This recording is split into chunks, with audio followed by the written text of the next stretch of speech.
بسم اللہ الرحمن الرحیم۔ سورہ رحمان کی فضیلت کے بارے میں معصومین کے چند اقوال کہنا چاہوں گا۔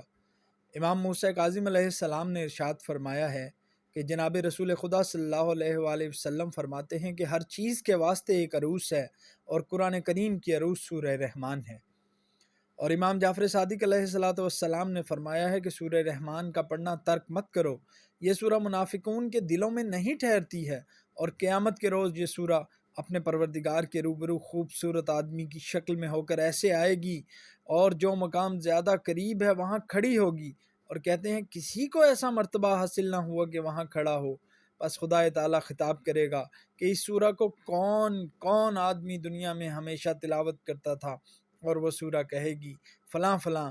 خدا تعالیٰ ان لوگوں کے چہروں کو روشن اور نورانی کرے گا اور کہے گا جس کو تم دوست رکھتی ہو اس کی شفاعت کرو، بس جس کو چاہیں گے شفاعت کریں گے، اور جس کے وہ شفیع ہوں گے اس کو خدا فرمائے گا میرے بہشت میں ساکن ہو، کہ جو کچھ تیری آرزو اور خواہش ہے وہ سب وہاں موجود ہے۔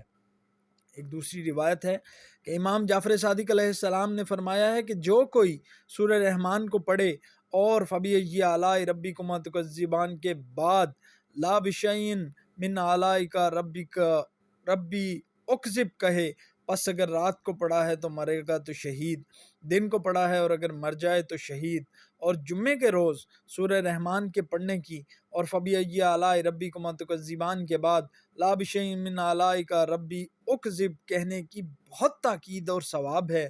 اور کہتے ہیں کہ پہلے سب سے قرآن کریم کو بلند آواز سے ابن مسعود نے قریش کے روبرو پڑھا تھا، اور کیفیت ان کی اس طرح ہے کہ صحاب ایک جگہ پر جمع تھے۔ کہا قریش نے قرآن نہیں سنا ہے؟ ہم میں سے کون ہے کہ جرت کرے بآواز بلند ان کے روبرو قرآن کریم کو پڑھے؟ عبداللہ ابن مسعود نے کہا کہ میں پڑھوں گا۔ وہ اپنے مقام سے اٹھے اور مقام ابراہیم میں گئے اور وہاں کھڑے ہو کر بآواز بلند سورہ رحمان کو پڑھا۔ قریش اپنے اپنے مقام پر بیٹھے تھے، ان کے پڑھنے کو سن کر بہت تعجب کیا اور آپس میں کہا کہ یہ مرد کیا کہتا ہے؟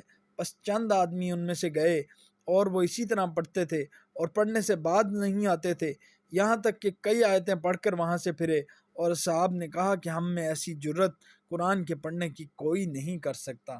بلا شبہ قرآن کریم معجزہ ہے، اور جو کوئی بھی قرآن کریم سے متمسک ہوگا دنیا و آخرت میں اعلیٰ مقام پائے گا۔